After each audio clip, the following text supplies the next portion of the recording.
Magandang araw po. Tayo po ay magluluto ngayon ng hotdog. Magpainit lang po tayo ng kawali. Ilagay ang hotdog at konting tubig. Ito po ay ating pakukuluin lang at hayaan lang nating maubos yung tubig.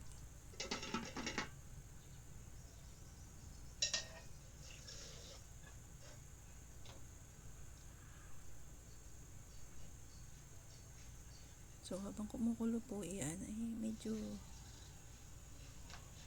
silip-silipin lang natin. Nakasanayan po kasi natin yung pagpiprito ng hotdog. Irerekta na agad sa mantika. So natutuhan ko po at nalaman ko na ito pala yung magandang paraan at tamang paraan sa pagluluto ng hotdog.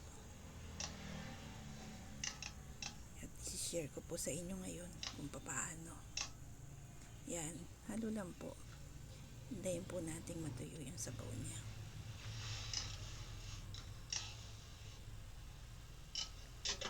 Kapag natuyo na po yung tubig, maaari na nating lagyan ng konting mantika.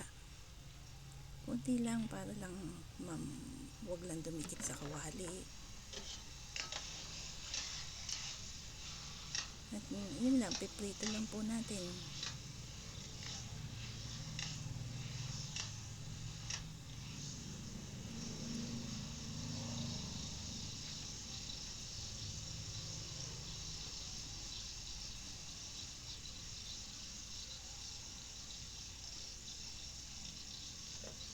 Gustong gusto po ito ng mga bata.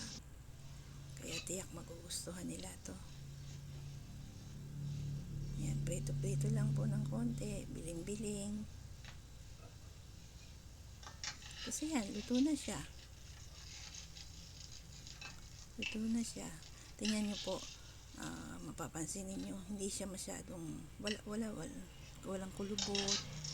Hindi kamukha nung irerekta sa prito. Nangungulubot na siya. Yan po, ang sarap, ang ganda.